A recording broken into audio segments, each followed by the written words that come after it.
Buenos días. Llegamos a ustedes siempre con su programa Lo que pasó, gracias a las farmacias Medicar, las farmacias de todos los dominicanos. Aquí estamos con nuestro compañero Estil Martínez. Le damos la bienvenida. Hola Omar, ¿cómo tú estás? ¿Cómo te sientes? Bienvenido también a todos los que nos están viendo. Hoy una mañana más con ustedes. Bébase su cafecito, quédese ahí en sintonía porque hoy tenemos un programa con comentarios muy buenos sobre diversas situaciones, en especial la situación de las elecciones de los Estados Unidos, Trump versus Biden. Así Omar. es una elección diferente a la que hemos tenido en los últimos años por varias razones. En primer lugar, ambas personas que compitieron por las elecciones son personas que superan los 70 años de edad. En el caso de Donald Trump, entiendo que tiene alrededor de 74. En el caso de Biden, es una persona de 78 años. Y lo más importante, lo que más se resalta de estas elecciones, es que Trump es el primer presidente en perder una reelección en alrededor de 28 años. O sea, desde que George Bush padre perdió las elecciones frente a Bill Clinton, no había sucedido esto. Pero yo creo... Es algo nuevo. Sí, pero yo creo, Omar, que es interesante porque coincide. Yo tengo una pregunta. ¿Qué fue lo que pasó? Es decir, a mí no me convence todavía toda la situación. Podemos hacer cualquier comentario, pero realmente Estados Unidos es tan, digámoslo así, hay tanto orgullo como país como para no haber hecho para atrás esas elecciones, tomando en cuenta todo lo que se estaba diciendo en relación al tema del fraude o de la situación.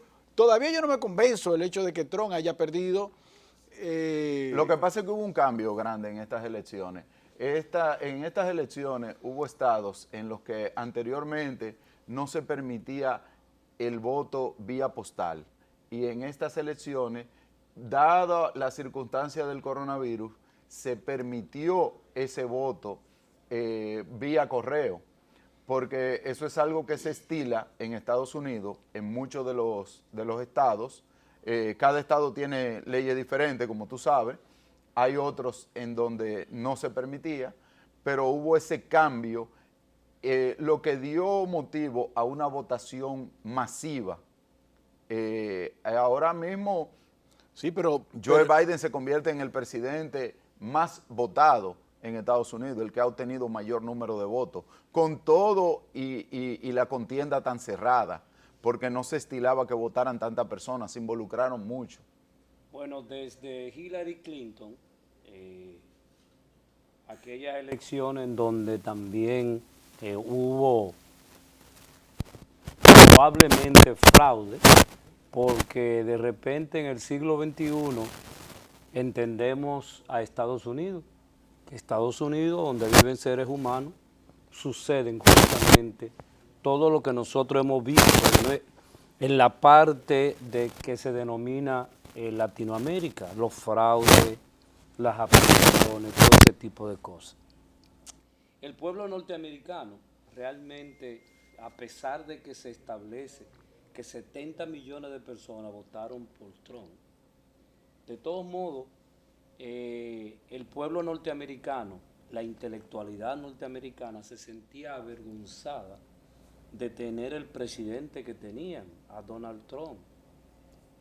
Una persona prepotente, arrogante, narcisista, racista, de manera clara, que en prácticamente casi un siglo, o quizás menos de un siglo, los estadounidenses no, o al menos la presidencia, no se había manifestado de esa manera como lo hizo este señor. Este señor, que cuando tú le tomas, y ahora van a salir las acusaciones contra él, anoche veía en la prensa, de mujeres que dicen que fueron acosada por él, el no pago de impuestos de parte de él, que ha sido siempre una práctica, y los negocios Sí. que este señor ha tenido por la suerte de su familia, porque no necesariamente ha sido el esfuerzo Bueno. de Donald Trump, sino nació en la abundancia, nació con una herencia, oye, que cualquiera de nosotros quisiera tener. Sí, pero él ha sido bastante habilidoso en relación Tramposo, a... diría yo. Bueno, eso es parte, aunque no todo habilidoso es tramposo, pero todo tramposo por naturaleza es habilidoso. Está buena. Sí, esa está buena. Sí, pero hablando de no pago de impuestos, por ejemplo, el primer gran negocio que hizo Donald Trump, ya saliéndose un poco de la sombrilla de su padre, fue con el Hotel Commodore en Nueva York. Él logró que le entregaran la remodelación y la reconstrucción del hotel con una exención de impuestos de 40 años, que eso fue algo que fue un hito en la historia de Nueva York, porque nunca se había concedido ese tipo de exenciones, que es algo, tú entiendes, que se salió de lo normal, del común denominador del estilo de negocio que se hacían, y fue algo que tuvo que discutirse mucho en el estado de Nueva York, puesto que no querían aprobárselo en principio. Él tuvo que valerse de muchas influencias, de abogados amigos de su padre que tenían fuertes relaciones a nivel de cabildeo, y entonces eso produjo el primer negocio en donde Donald Trump, él como propiamente como persona, ganó mucho dinero. Él fue habilidoso y le ofertó a las personas que con esa extensión iban a ganar mucho dinero, y de ahí es que surge la corporación Trump, que es algo que fue el primer gran negocio de él, como estamos hablando. Yo creo, Omar, que tenemos a un Trump que en su naturaleza es controversial en todo el sentido de la palabra. Yo creo que eso que tú introduces viene y arrastra consigo también quienes han estado asociados. Hay documentales, por ejemplo, en Netflix que lo asocian a ciertos favores de la mafia.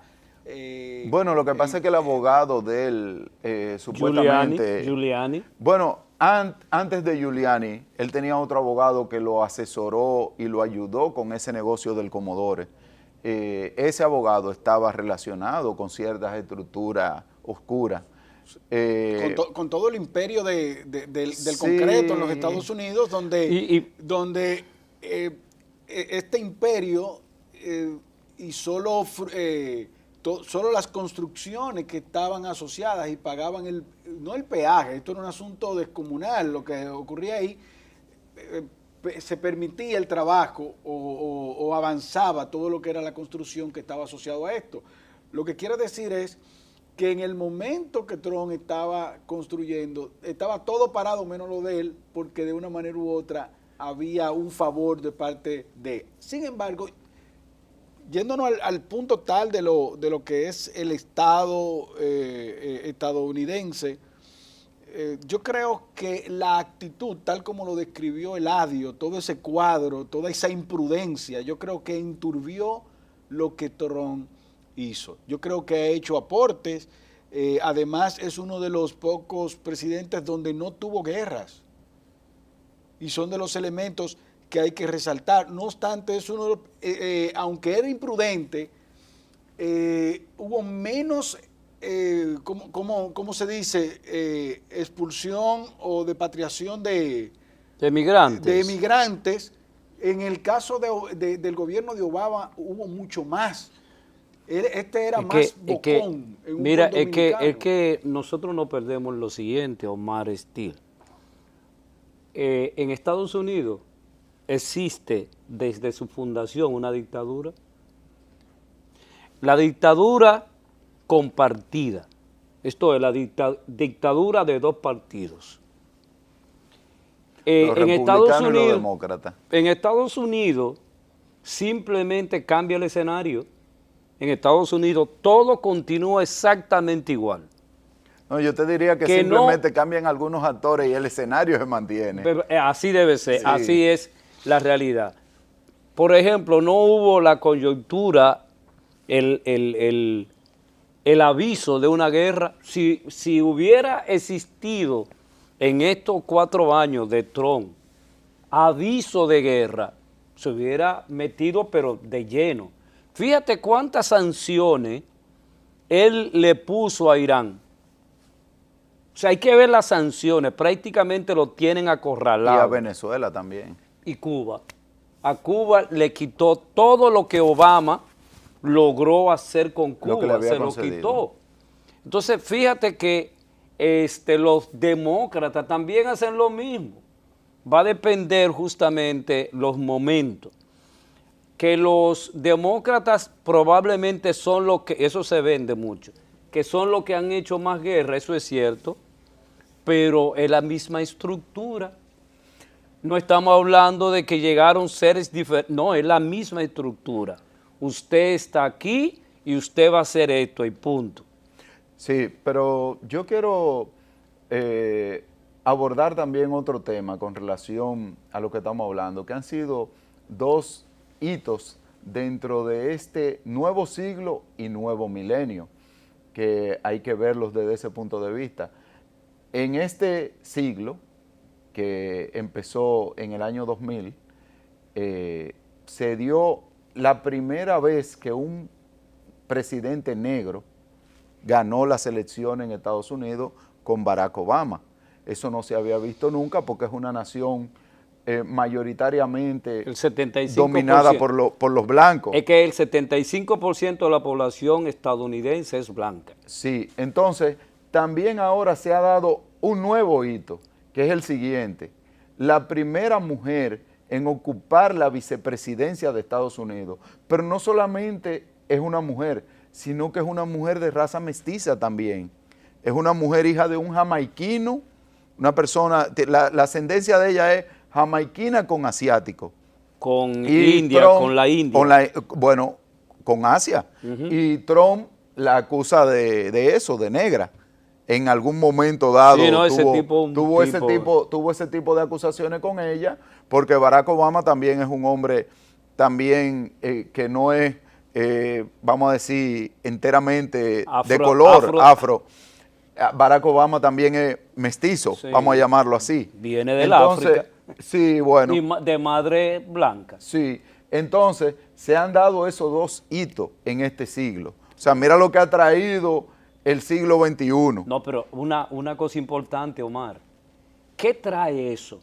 O sea, porque los estadounidenses no son tontos y el reciclaje del capitalismo, independientemente de que Norteamérica lamentablemente ha descendido en términos de su desarrollo. Por ejemplo, ustedes buscan el desarrollo humano en todos los países del mundo y Estados Unidos está en el lugar 35. Esto es, los países nórdicos son los que encabezan el desarrollo humano, o sea, el beneficio, por decirlo de una manera, del capitalismo. O sea, ¿qué me ha dado y hasta dónde yo me encamino para un poco parecerme a las ideas socialistas?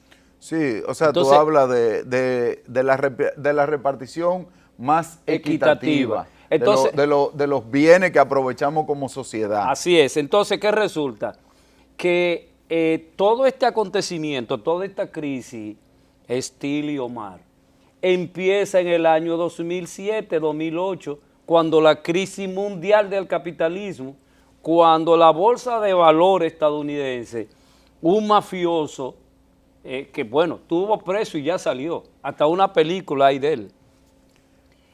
No, yo creo que tú te estás refiriendo a la persona que manejaba los fondos de cobertura, que tenía como una especie de esquema Ponzi, que no recuerdo ahora mismo el nombre de él, pero él falleció en prisión.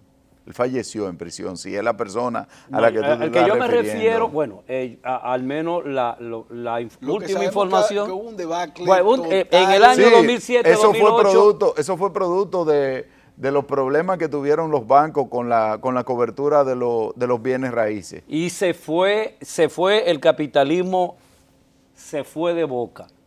Y a partir de toda esta crisis, reconstruir la confianza en los estadounidenses solo lo iba a permitir una elección por primera vez de un negro en Estados Unidos. Eso no fue casual, eso no fue voluntario, sino fue el fruto intencional. Fue el fruto de robustecer al capitalismo como sistema.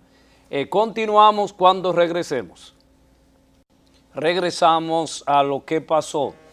Y en lo que pasó hemos hecho de repente una mezcla de nuestra problemática sistémica del tiempo, ¿verdad?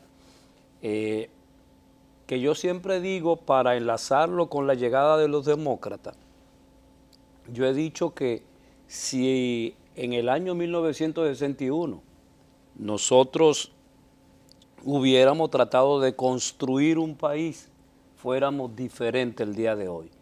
Pero el asunto es, después de, ¿cómo se llamó ese que llamó a Danilo Medina? Pompeo.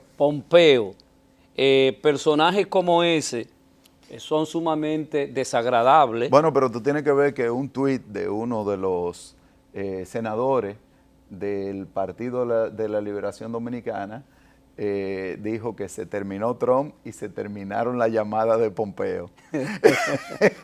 Refiriéndose a aquella famosa llamada que todos sabemos que existió, pero nunca hemos sabido realmente lo que se trató en la llamada.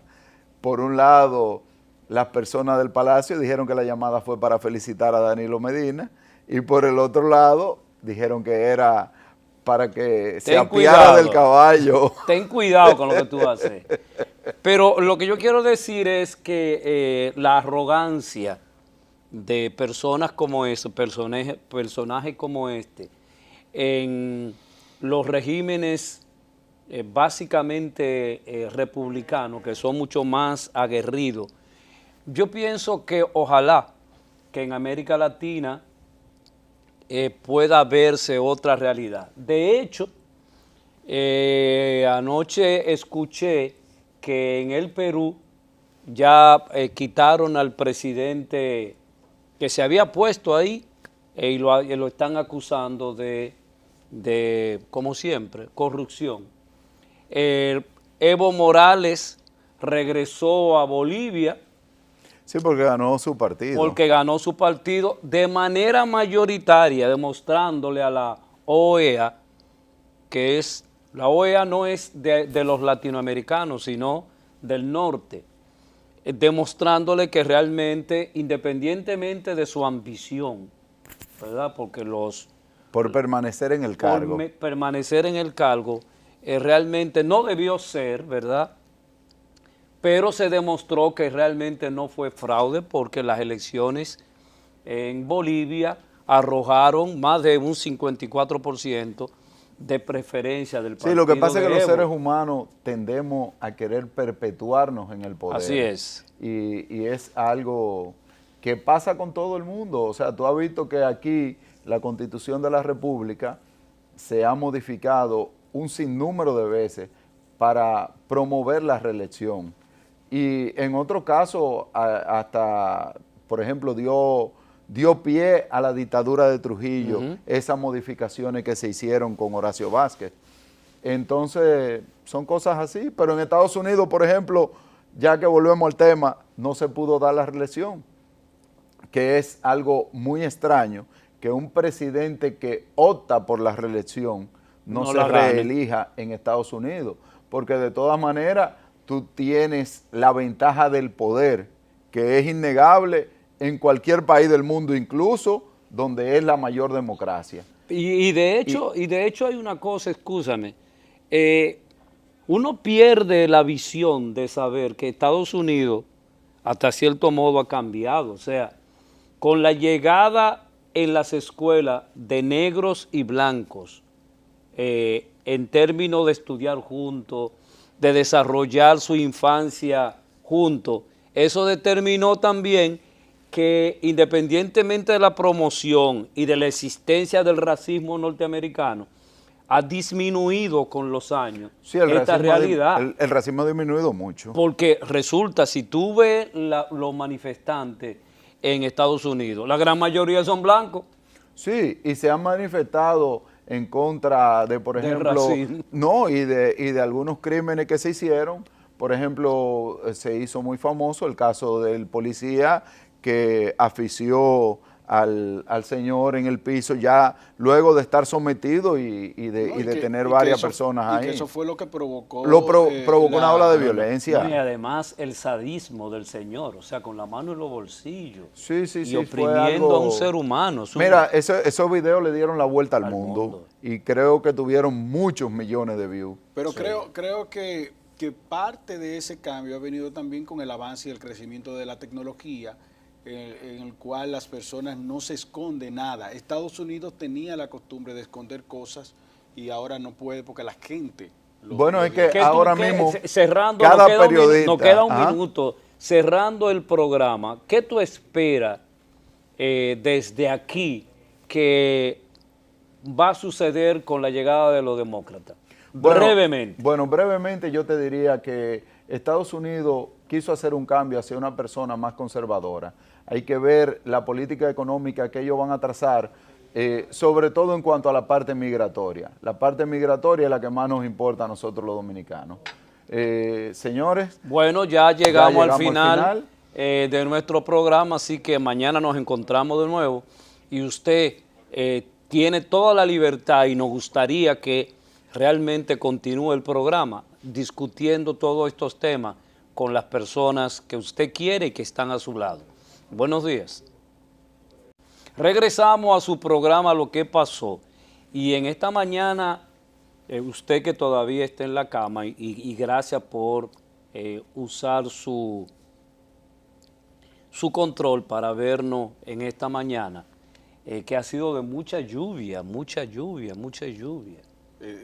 Toda esta semana ha estado lloviendo. Ha estado lluviosa. Sí, ha sido, es decir, si antes estábamos trancados únicamente por el tema del COVID, ahora estamos metidos en la casa y de por sí uno no quisiera salir, quisiera estar ahí, porque también las lluvias convierten a nuestro país, lamentablemente se nos ve el refajo, evidencian que lamentablemente... Pero tú quisieras estar en tu hogar cuando en tu hogar tú tienes todas las condiciones de paz.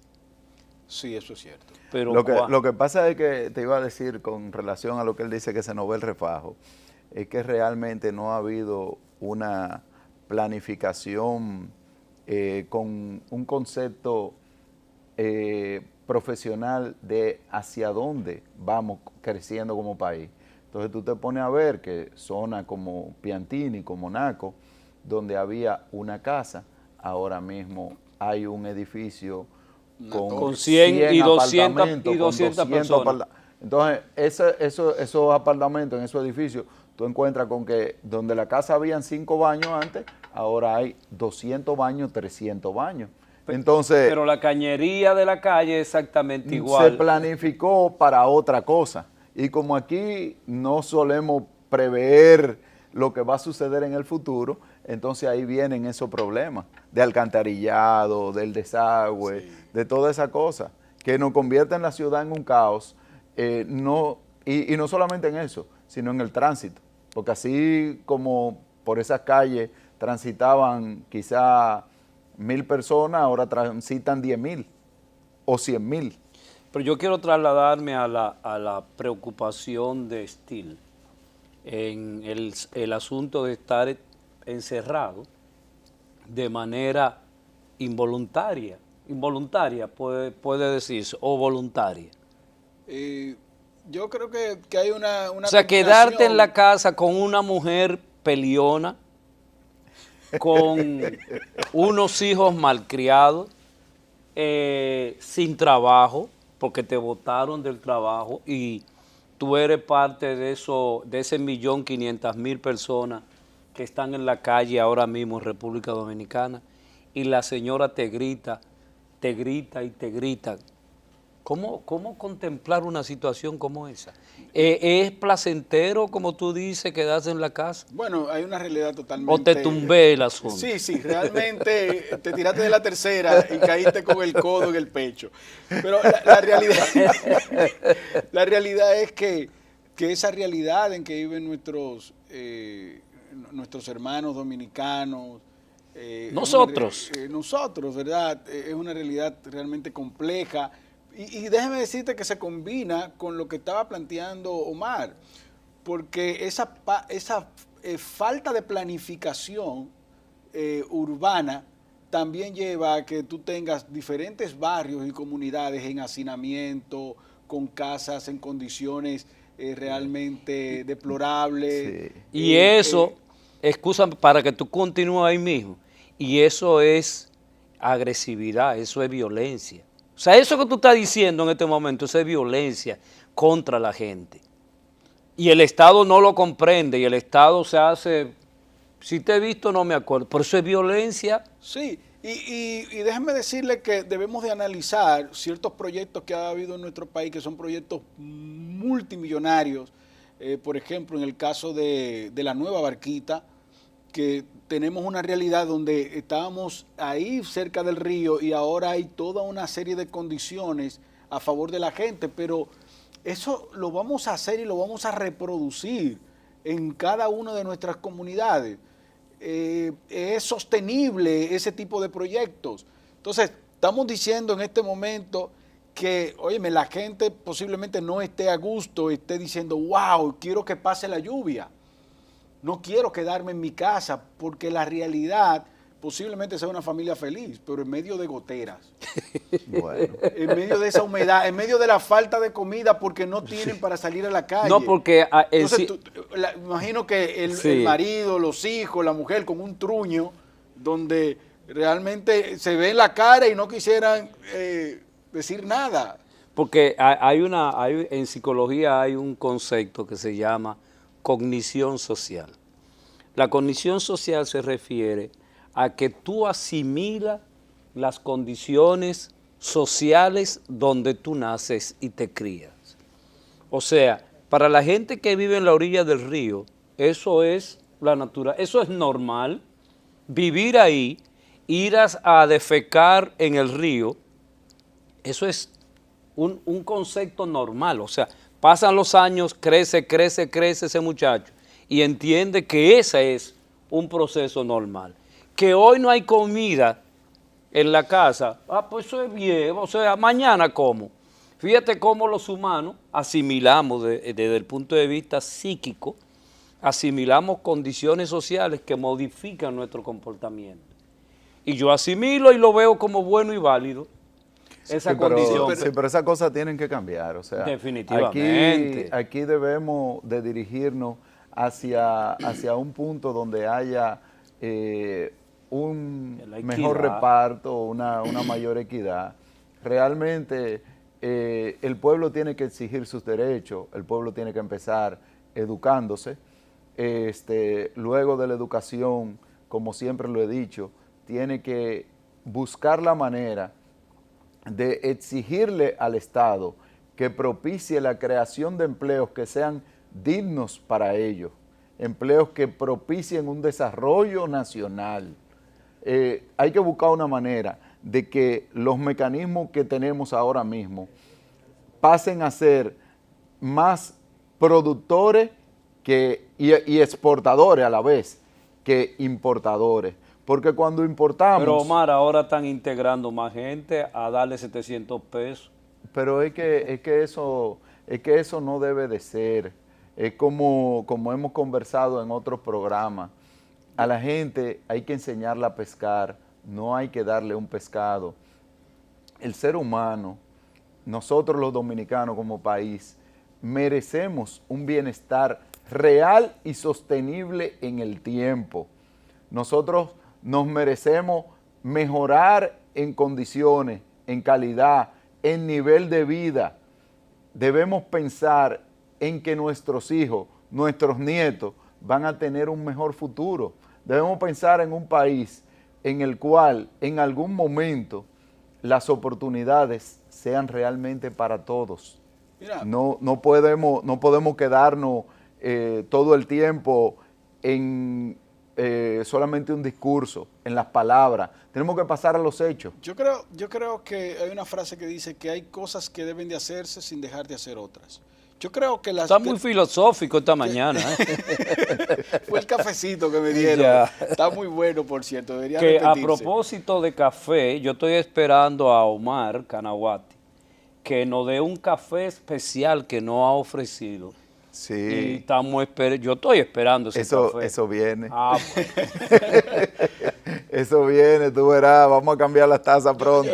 Bueno, Y todo va a ser y- diferente. pero, yo creo que cuando tú termines, a mí me gustaría que regresemos porque me ha resultado interesante, al tema del análisis que estamos haciendo con relación Sí, con relación a Estados Unidos. a Estados Unidos. Termina. Sí, creo que debe haber una estrategia combinada basado en dar las condiciones en las zonas rurales para que la gente pueda vivir realmente. Que se regrese la gente al campo. Regrese al campo. Y no estoy hablando únicamente del tema de la producción o del trabajo. Tenemos muchas regiones que se puede hacer turismo ecológico de diferentes niveles, pero todavía las condiciones no están dadas. Sí es muy cierto que las zonas urbanas tenemos ciertos servicios, pero servicios que no tienen el nivel de calidad. Sí. Imagínense entonces las zonas rurales, no existen un baño, una Mira, tubería, pero- no con el existen perdón, caminos con el perdón adecuados. tuyo, Steel, con el perdón tuyo, mira, yo siempre he preferido el modelo de desarrollo a nivel de educación, industrialización y exportaciones, que no es que el turismo no propicie una exportación, porque tú estás haciendo una exportación de servicios, puesto que las exportaciones pueden ser de bienes o pueden ser de servicios. Pero una de las cosas que ha demostrado esta pandemia es que, por ejemplo, el modelo de turismo de nosotros ahora mismo no nos sirve como industria, puesto que no podemos traer esos No, turistas de y fuera. estoy muy de acuerdo. El planteamiento que estoy dando va dirigido a las opciones. Pero a las eso- opciones. eso Pero es- la producción agrícola y lo que tiene que ver con la tecnificación de la producción es vital. Y la industrialización. Porque mira, hay empresas que están dispuestos a pagar trabajos no agrícolas distantes de la ciudad, donde un joven puede desde su Mira. casa o desde su zona poder trabajar y ganar 60, Mira, 70 mil pesos. pero hay un asunto. Nuestros acumuladores de capital, los denominados empresarios, no les interesa el desarrollo del país, simplemente les interesa su desarrollo personal. De eso yo estoy convencido. El empresariado dominicano vive, por eso se ha establecido que la oligarquía dominicana es la oligarquía más rica del continente. O sea, la que ha acumulado más dinero. ¿Para qué no ha servido eso como pueblo? Absolutamente para nada. Aquí hay una familia que tiene prácticamente casi toda la infraestructura económica del país y viven en Italia. O sea, no le interesa para nada este pedazo de media isla. El 47%, el 57% de los hogares dominicanos, Omar, no tiene agua en sus hogares, Esos no son tiene cosas- una cañería, no tiene un grifo donde tú abras y pueda tener agua. Entonces, ¿qué resulta? Que abandonaron el campo y apenas en el campo está viviendo el 25% de la población dominicana. Mira, Eladio, déjame decirte algo y déjame expresárselo a los amables televidentes. Y a yo nuestro estoy hablando con un empresario, A nuestro país que nos está escuchando. Gracias, Eladio. Mira, lo que tú hablas es simplemente el modelo que está instaurado a conveniencia de ese empresariado. eso se hace con una estrategia de desarrollo diferente, pero tiene que ser una estrategia de desarrollo que venga desde el Estado, que es quien nos rige la política. Y quien es el mayor empleador del país. Que no debe ser. No debe ser. Que siempre lo he dicho, no debe ser el mayor empleador. Pero entonces, vuelvo y retomo. Si tú le trazas una estrategia de Estado en donde ese modelo del cual tú hablas, de que las personas sean más rentistas que productores y desarrolladores, si tú le cambias la estrategia y tú le dices, de esta manera tú vas a ganar más, y tú logras montarlos a ellos en esa ola, pues entonces se va a generar una producción y se va a generar un cambio en el modelo económico que va a redundar en un beneficio para el país, que eso es lo que realmente hace falta a nosotros como país. Nosotros necesitamos un cambio en el modelo económico, pero que sea un cambio hacia el futuro, donde creemos una estrategia real de desarrollo a lo largo de varios años, yo diría de varios periodos de gobierno, que eso es lo que necesitamos, una estrategia que sea lineal hacia ese punto. Sí, lo que pasa es que el modelo que nosotros tenemos para regresarnos de nuevo, el modelo que nosotros tenemos es un modelo desde el punto de vista económico simplemente de ofertar. O sea, el modelo económico dominicano es simplemente de servicio. Ese es el modelo económico que nosotros tenemos, de servicio. O sea, nosotros no producimos, yo lo repito permanentemente, ni siquiera una servilleta como naturaleza propia del empresariado dominicano. Nosotros no hacemos nada, simplemente tratamos de vivir del turismo, tratamos de vivir de las remesas que nos envían, lo que expulsamos del país. Fíjate qué maldad hay en todo esto. O sea, queremos un turismo, queremos más remesa, pero no cambiamos todo lo que tiene que ver con nuestra realidad. Ese modelo solo se cambia con incentivo, Eladio. Pero ¿no será que nuestro modelo también es un modelo que se da basado en cómo también se forma un barrio en nuestro país sin ningún tipo de planificación? También. Es decir, así como se forma un barrio por la casualidad, porque hay gente que lo invaden, gente que se aprovechan, así mismo yo creo que nuestra economía y dos o tres se han aprovechado de esa realidad. Como no hay una planificación y no hay nadie que le duela lo demás, sencillamente se forma nuestra economía. Entonces nosotros dependemos desde el punto de vista, tenemos que irnos a una pausa, pero cuando regresemos vamos a ver todo lo que hemos dicho hasta el momento y la relación que tiene eso con las elecciones en Estados Unidos y con la llegada de los demócratas a la Casa Blanca. ¿Cuándo regresemos?